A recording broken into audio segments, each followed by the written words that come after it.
everybody? Welcome back to the podcast. Welcome in to another episode of the Triple Play Fantasy Baseball Show, a proud member of Underdog and the Underdog Fantasy family.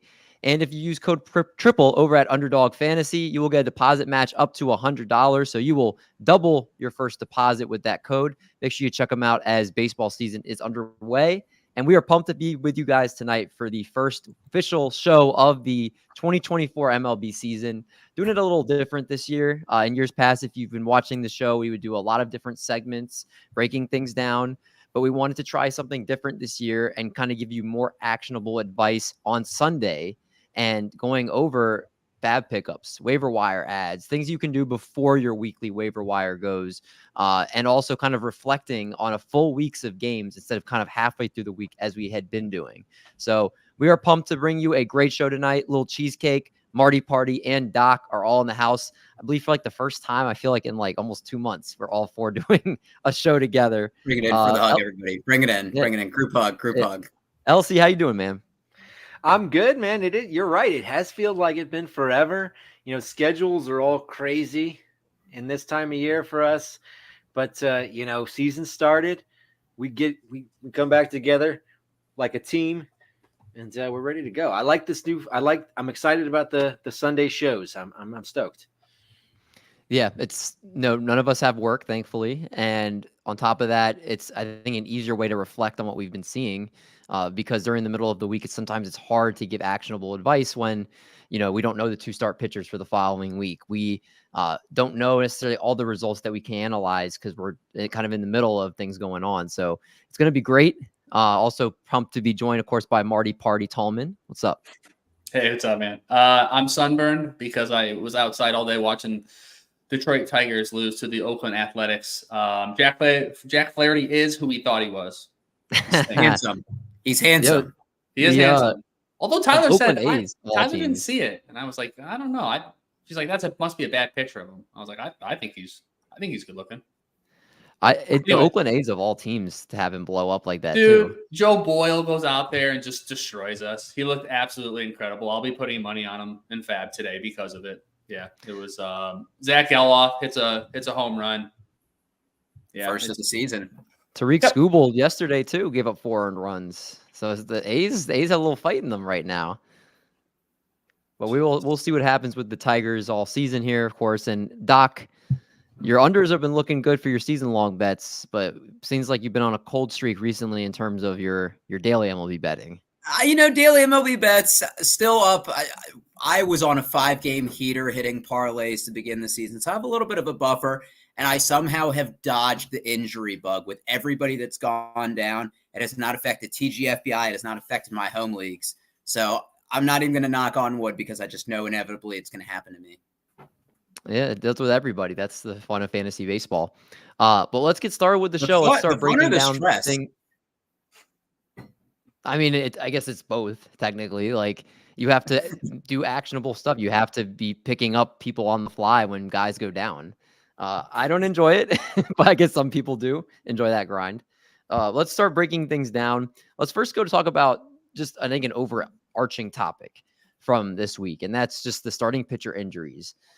Is it the pitching clock? Is it, I know Tyler Glasnow had talked about last year about not being able to use any sticky substance on a baseball and that being a huge deal.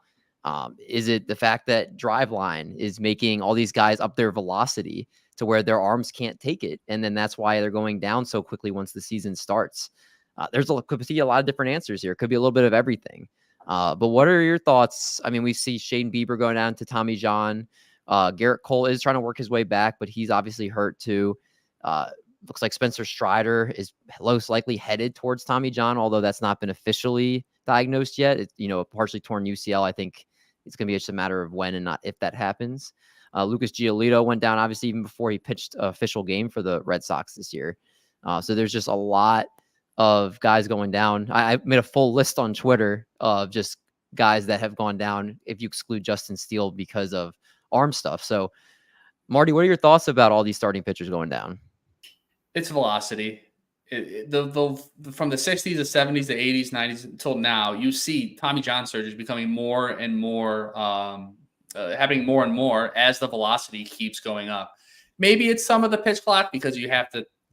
It's 5 seconds going to make a difference if you're trying to throw 99, 100 miles an hour every single pitch. Yes. Or you're trying to break a slider. Maybe a little. For me, it's the velocity. We're taking the human body to its absolute max on every single pitch. The old pitchers from they would pitch around. They would use their try to move the ball in and out. Now it's just all based on stuff from college all the way up. That's how you get drafted. So I'm not mad at the kids and then eventually the major leaguers, but it's the velocity for me. Doc? I think it's cumulative. So you look at overtime, and I mean, one weekend, David, you made a list of probably 7 to 10 pitchers that have had this. So take away the pitch clock, and it's like, yes, it's 5 seconds, but it's 5 seconds every pitch of a game, where now you're throwing 80 to 90 pitches, and if it's a good outing, multiply that by 25 to 30 outings you have per year. That starts to add up.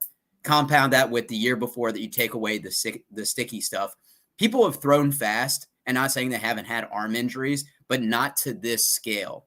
Even guys that aren't throwing super hard have been experiencing. And with Shane Bieber, he looked great in his first 2 outings. So it's not necessarily something that you can pinpoint to. It sometimes catches us by surprise, but I think the pitch clock is the main culprit now, because just think about like going to the gym and doing a heavy set of bench pressing. And now, rather than having the ample amount of time between sets, you're shortening it. Eventually, if you kept doing that, your body would give out. So I think it's something where MLB needs to step in, and something whether they can use sticky stuff again, whether they're taking away the pitch clock, they have to give the pitchers an advantage again. Yeah, I do know Shane Bieber had started feeling forearm tightness at the end of last season. And I think that was one of the things we had all forgotten until I saw it get posted that he was experiencing that. Although last year was the pitching clock. The pitching clock was around last year too. Yeah, I think I can see both of those factoring in different ways. You combine those a combination of both. Yeah. It's going to be that's what it is. I mean, all of these things are contributing to it. Cheesecake, any thoughts? No, I think they covered it. I think, yeah, and with someone like Bieber, of course, it was his contract year, so he was pushing himself to earn that big contract. Being 29 years old, probably going to be his last big contract of his career. I thought that was a big thing for him, big motivator. But like you said, he was injured at the end of last season. All that goes to show me is that you can pitch. It's not necessarily you can still pitch well and be injured. And Bieber was pitching as well as he had pitched in years. To me, that was a sign, a reminder that you can't always tell. They can be pitching just fine, and something's wrong with that elbow. Yeah, I look at someone like Garrett Cole, who has just been the epitome of an ace that's been durable, and not even beginning the year, he's having some elbow issues where they said, it's kind of like mid-season feeling that he was having. And I don't think it's a coincidence that it's the first year after the pitch clock.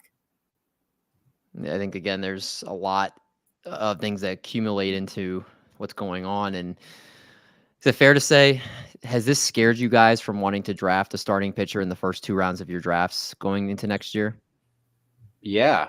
I mean, there was a really smart narrative going into the last couple of days, especially after the Cole injury, about how Strider should be 1-1 because how could the step down from pitchers from Strider to the next group of pitchers was so big, but then he's got 2 starts into the season and we're shutting him down.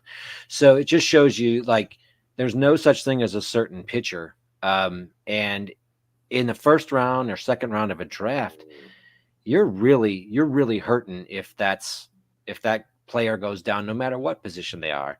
I have a team where I went pocket aces in December, and it was Garrett Cole and Spencer Strider.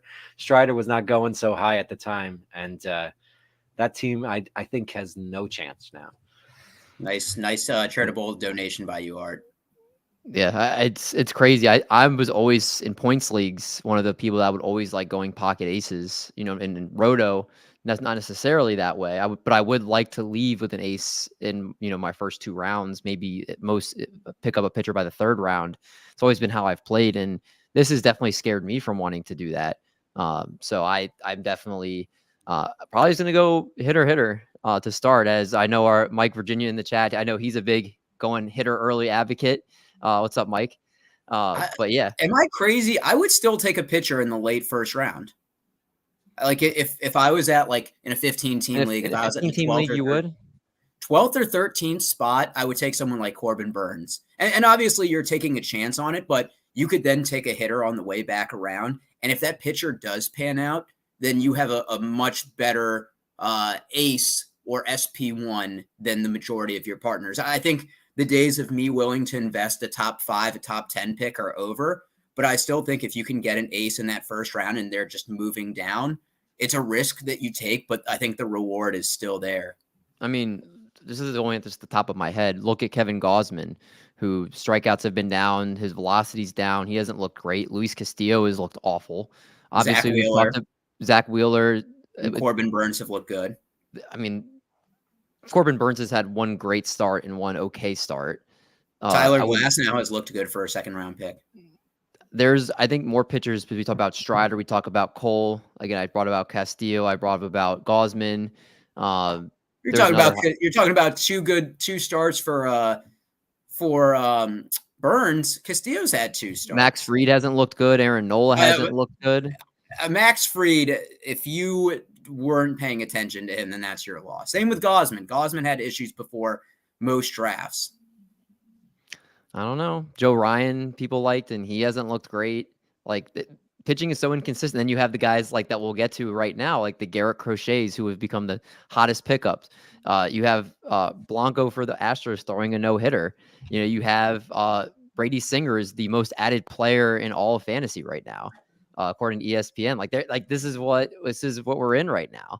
I think the people are really liking to try to get your hitting studs early that are going to produce, the Freddie Freemans of the world, those type of players, Jose Ramirez's, Trey Turner's. You get these guys early on that are going to help in multiple categories, and then you can find these guys off the wire and to fill in what you need. And it looks like a pretty winnable strategy. So let's since we're talking about some of these pitchers, let's talk about pitchers and hitters that have been picked up. So this is according to ESPN basically since the season has started, the most added players. And then I'm using ESPN just because it's easy. CBS does this too, where you can see the most added players across all leagues. And it's going to be very similar on most sites. So right now, the most added player on ESPN for pitchers is Brady Singer, added in 65% of leagues. Just actually had a really good 2 starts, 10 Ks in his first outing against the Twins. Twins strike out a lot, so that's going to happen. But then he had 6.1 innings of 1 earned run and 4 Ks against the White Sox. So back-to-back really good starts with a 1-0 record and .68 ERA on the season. I'm just going to go around the horn and just maybe talk briefly about each guy here. Marty, thoughts on Brady Singer? The biggest thing I've seen from him, he changed his arsenal. I mean, his sinker went down he was using it 51% of the time. Now it's only 28% of the time.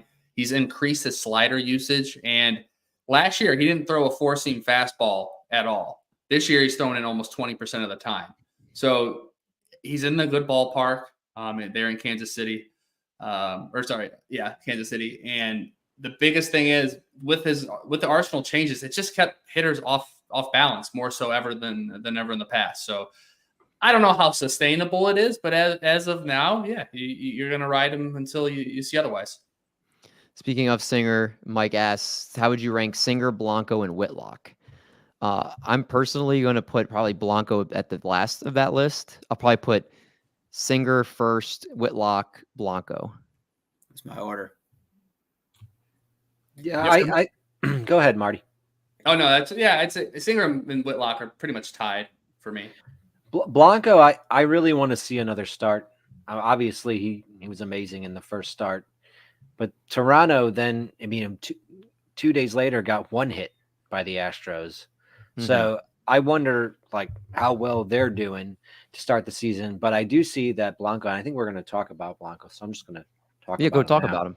Yeah, Blanco is, from last season, his most used pitches is changeup, and it was his least used pitch last year, or second least used pitch last season out of his 4.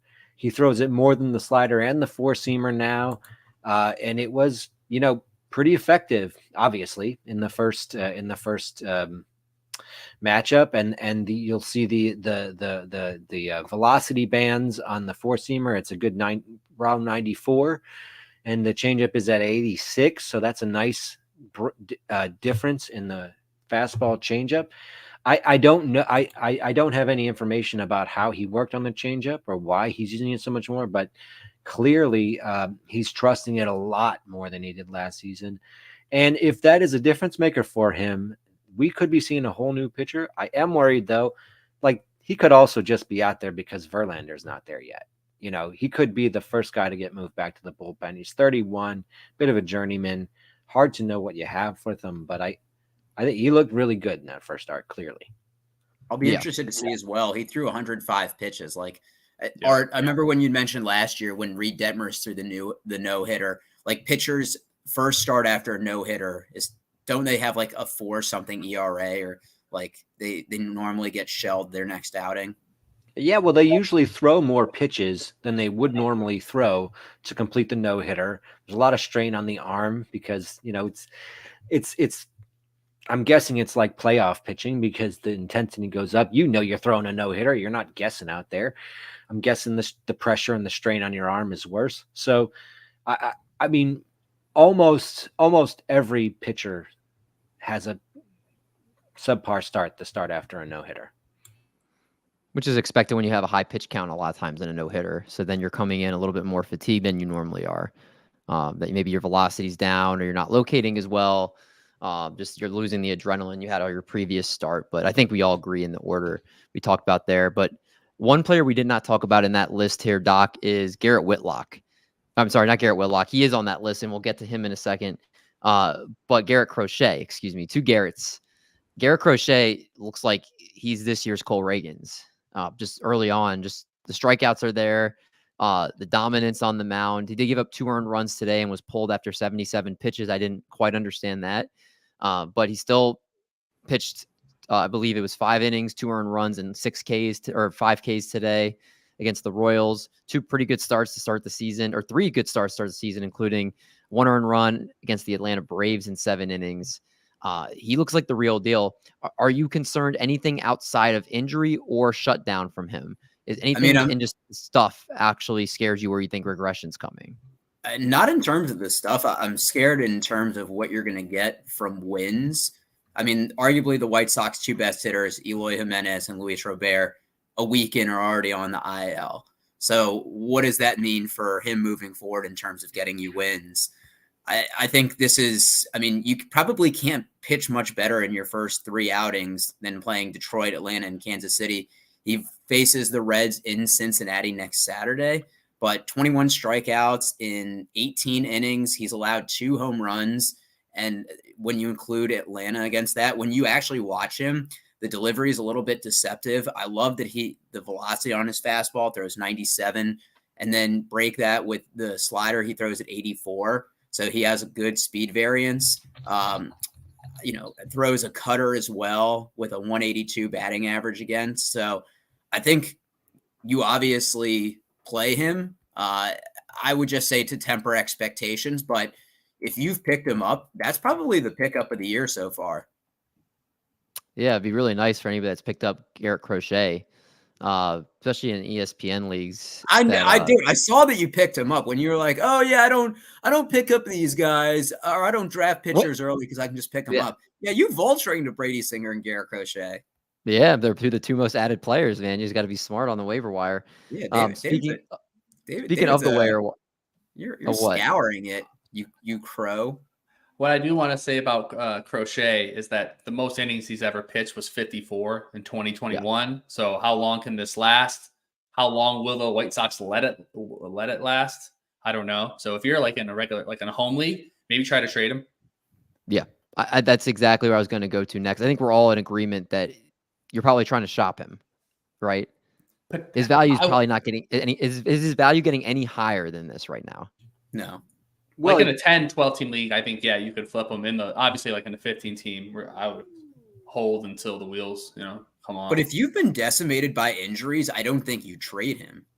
I mean, think his value could get higher. I'll be saying. I think his value could, if he continues, it will get higher. Because right now you are still in the, can you believe this stage of Garrett Crochet?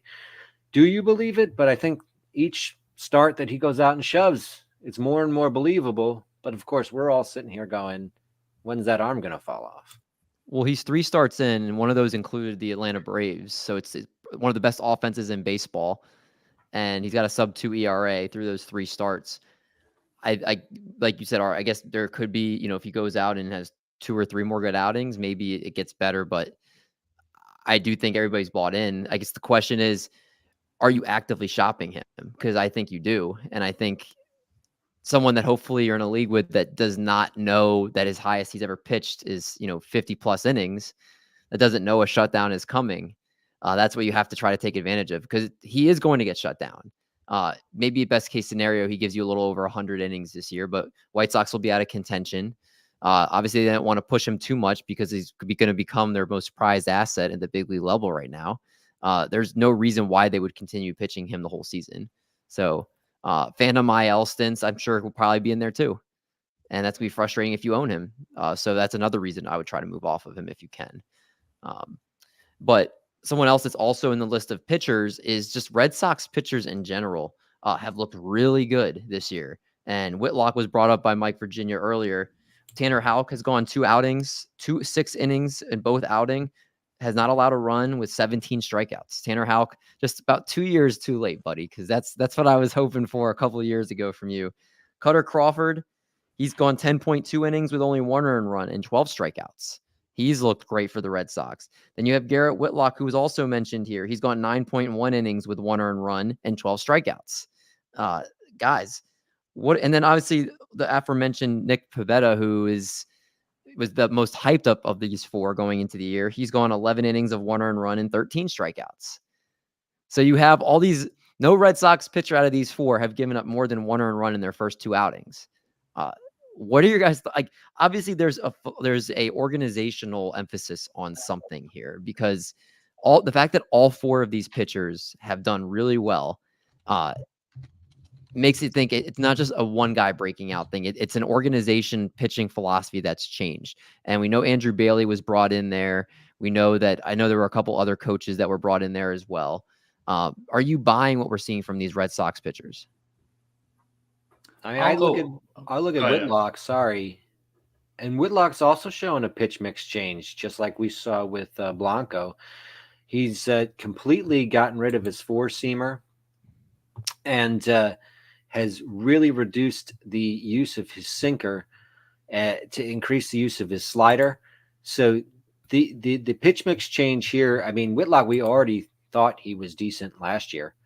So this pitch mix change, decreasing reliance on the fastballs, maybe it'll give him a little bit more innings this season.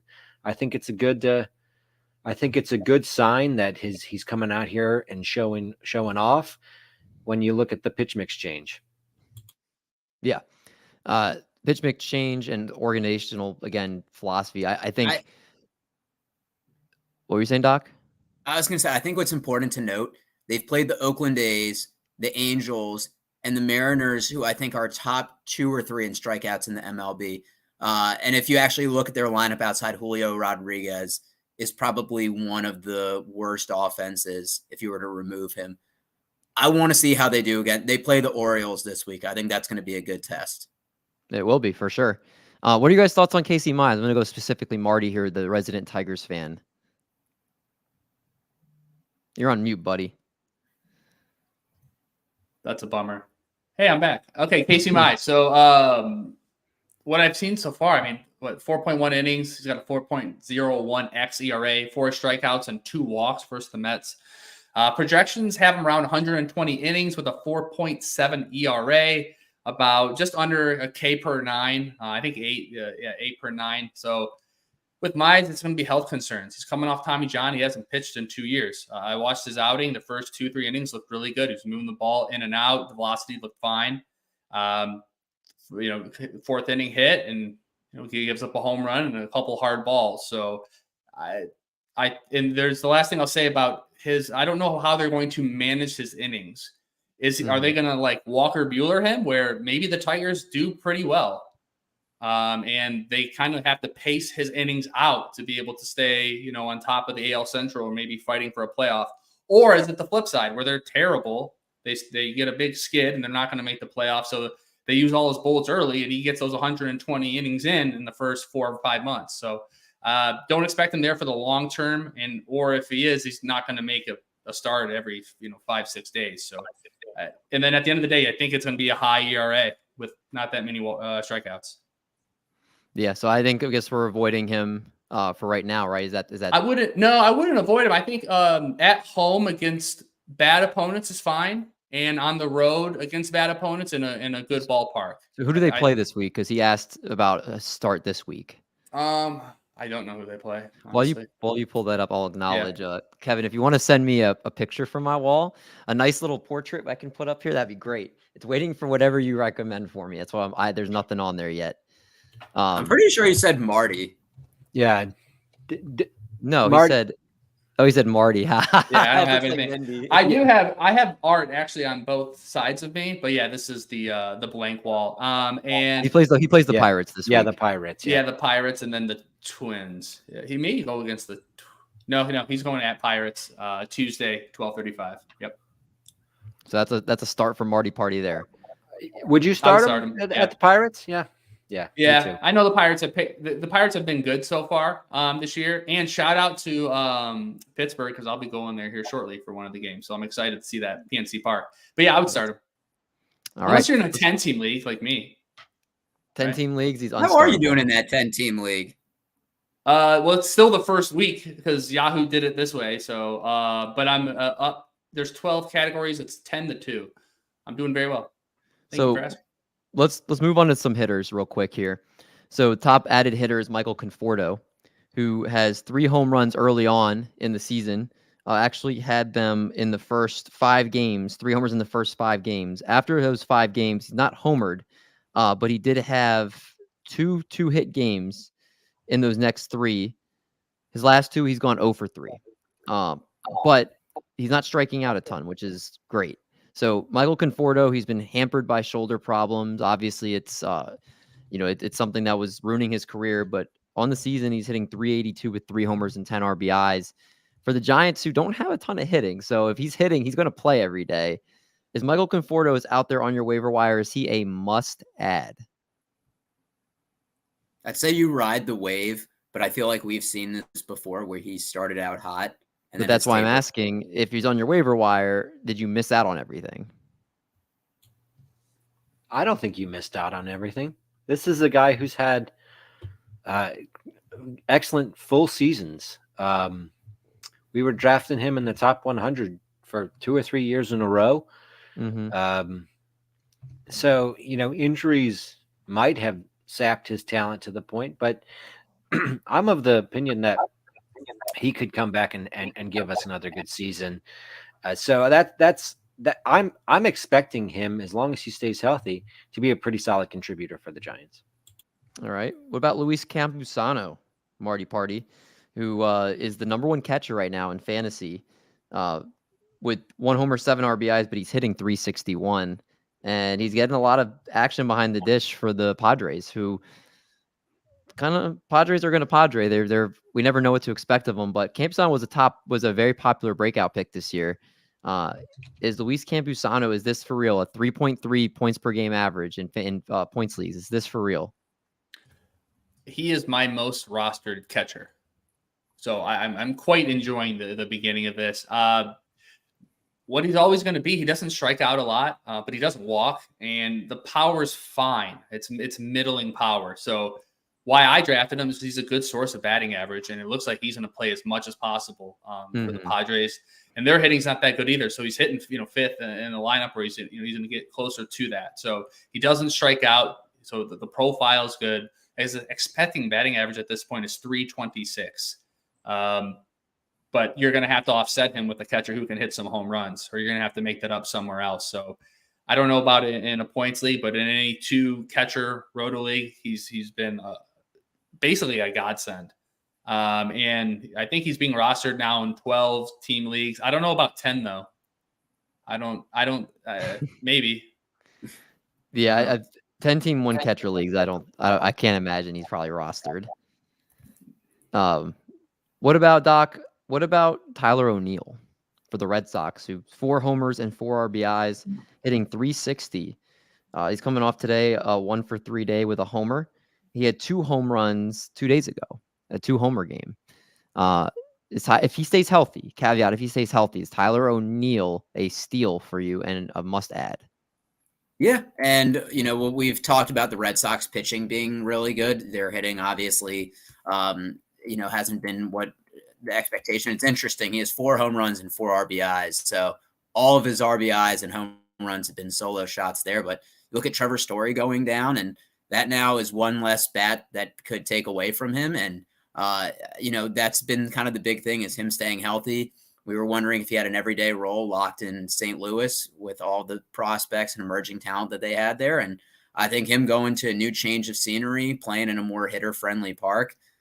Obviously, the K rate is a concern. He has this year 6 strikeouts, which is actually better than I thought. But that K rate's hovered close to 30% for most of his career. So I would say to caution that. But this could be the breakout for Tyler O'Neill that we've been waiting for. Do you guys think Bryce Durang is a must-add in Roto because he just got his 7th steal today? Or do you think that at some point his bat's going to play him out of the lineup to where he is nothing but empty stolen bases and potentially, right now he's hitting 348, so there is batting average. But right now he looks like strictly a steal specialist. He's got 2 RBIs on the year, no home runs. So Bryce Durang must add in Roto? Absolutely. Yeah. He leads. At this point, he does lead Major League Baseball in steals. He was tied with Jaron Duran, who had 6. But yeah, his average is going to come crashing down like he talked about. He strikes out nearly 30% of the time. So what the silver lining is, and I was just talking about this on the RotoWire podcast with Eric Halterman. So some of this is literally verbatim because this is what I was talking about earlier today with him. He increases contact rate. So anytime you're able to do that, you can see your 235 averages climb up to 245, or maybe 250. And that keeps him in the big leagues. Mm-hmm. We look at ATC right now. They project him for 8 home runs, 21 steals, batting 240, 15-team middle infielder. That's fine. That's perfectly good. And if he already has 7 steals, ATCs can be a little light. I don't see why he can't get 30. So, he's definitely a must roster.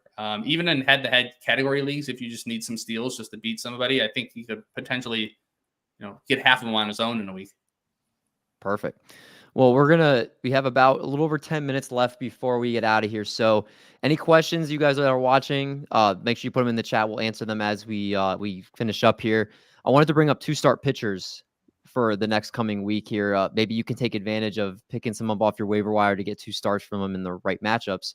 Elsie, I know you were looking at those. So what are your thoughts on some good 2-start pitchers? Yeah, well, I think we'll put it out to everybody because I'm looking at the ones that are widely available, and I'll start right here at Javier Assad, who threw a good game in his first start, has San Diego and at Seattle next week.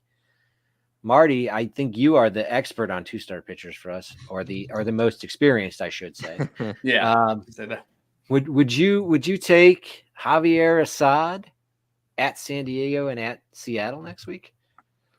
Well, let me preface all of this by, I think a lot of us are hurting for pitching. Yes. And we're just going to be scrambling tonight in Fab to be able to get whoever we can get our hands on. I made a stupid tweet that's saying, watch, we're all going to bid like $41 on Marco Gonzalez, because he has 1 start next week. So at this point, he's a 2-start pitcher. That I think that is his biggest thing in his corner. He has an xERA of 3.13. He hasn't given up a run yet, so you got to love that. But what I mostly love about him is that he really does command the ball well. He keeps his walks down. And as long as they're both on the road in Pitchers Park. So, in a deep league, I would. A 12 or 10, no. Few other there's a lot of other guys who have some who are low, possibly available, and also have decent starts. Spencer Turnbull did a good start in his first turn through the rotation, and he draws a 2-start week at St. Louis and versus Pittsburgh. The hot start in Pittsburgh for Philadelphia. Spencer Turnbull, I think. Oh, I don't have his statistics. I know he turned in a good start that first round. Does anyone have thoughts on whether Spencer Turnbull, St. Louis, and Pittsburgh at St. Louis versus Pittsburgh? I mean, he looked great in his first start. But both those are not like easy matchups. Judging by the state of pitching, you probably picked him up off your waiver wire, which means you're probably starting him in both those matchups. I would say at this point in the year, I probably am taking that chance on him. I'm fading. You fade Turnbull? I think great first outing, but this is a guy that's had injury concerns. I was surprised he went 5 his first outing of the season. I think 6 would be the absolute max that he would go, and there's way more risk starting him than reward. This is just what I've seen kind of throughout the year. I remember last year lasted 2 innings in his first start. And as Marty knows as a Tigers fan, he's had trouble staying healthy. So I guess if you really need pitching, for the sake he has 2 starts, but I think there's a chance that his ratios could blow up in your face. Yeah. Looking, and I'm not going to give away the prices for Vlad, but I'm looking at his Fab article that he does every week, and let's just say that he has Spencer Turnbull as the most expensive pitcher, nearly 2.5 times the next one, Michael Lorenzen. It's triple digits. Wow, he's That's suggesting one at St. Louis versus Pittsburgh. And I think a lot of it has to do with the desperation that everyone's like, everyone's just lost their ace pretty much at some point. Yeah. There's a lot of pain going around. I don't think anyone's like, I thought Castillo was the ace to pick, and he's not looked good.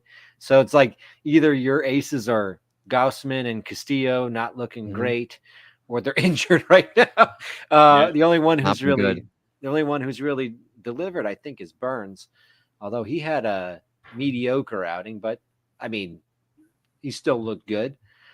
Another 2-start pitcher that I wanted to run past you, Alex Wood, who has got 10 to 3 Ks to walks so far this season in his 2 starts. Pitched a solid game against Boston last time out. He has tough one at Texas, but then Washington comes to Oakland. Might not get a win out of this one, maybe against Washington, but do Wood's skills give you guys any warm and fuzzies about picking him up for this 2-start week? I don't think I can pick him up. If I'm picking up anybody, it's Boyle for Oakland. I don't think I can do it with Alex Wood. So Boyle's start today, because he did walk a little bit too many his first start out. His start today gave you some confidence? I think he's the highest upside of this young pitching staff, and that's probably where I would want to invest if I'm putting Fab. Assuming again, like both these guys are on the wire. I know I'm not getting 2 starts from Boyle, but I think his upside is greater, which is why I would be willing to take 1 less start, but have the higher upside pitcher. And just in my opinion, I tend to agree with that. Wood is someone who I'd be a little bit scared to start just because of how bad Oakland is, and also Texas.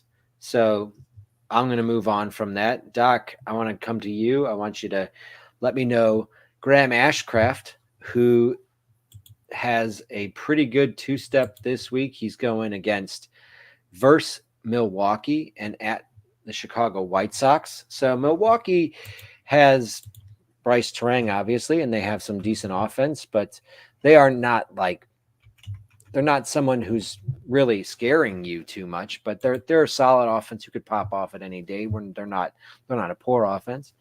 So Milwaukee's coming to town, and at the White Sox, which we really like. I think the new in vogue is, if your pitching staff is in shambles, pick up anyone who's starting against the White Sox. So, and Ashcraft, of course, in his first start, went 6 innings, gave up 2 earned runs, had a 5-1 K to walk at Philadelphia. Doc, what are you thinking about Ashcraft with that 2 start? Yeah, I mean, I think there's definitely some risk baked in. The start tomorrow against the Brewers is in Great American Small Park. So I think if you can stomach that and he doesn't kill you, I mean, 6 innings, 4 hits, 2 earned, 5 Ks against the Phillies, and 2 of those earned runs both came on solo home runs. So that's always a worry with him, is giving up the long ball. I don't know if the Brewers have many players that I fear from a power perspective. I know Rhys Hoskins has a couple of home runs. I know Jackson Chourio has a couple. So that's a risk that you take, but I don't think of them as someone that has like a Pete Alonso or an Aaron Judge that, and obviously there's 9 hitters from there. But like you said, playing against the White Sox, and he had a little bit of a late start to spring training, but recovering from offseason toe surgery. But I think that almost kind of helps you, right? Like if you pitched less in spring training, that kind of bodes well for the beginning of your regular season. Yeah, he was really, really solid down the stretch last season after being just murder on your team prior to that. But down the stretch, if you look at his splits for last season, because I want to get this right, because his second half last season was 2.81 ERA, and he only gave up 10 home runs in 64 innings, which is, I mean, that's 1.3 or 4 per 9, which isn't bad pitching in Great American Small Park. Let me see if there's anyone else here that's possibly widely available who I think, I mean, Reynaldo Lopez. How available is Lopez? He has a good 2 start. I just picked him up in our home league, but he has a good 2 start this week. Yeah, against me next week. Heck yeah.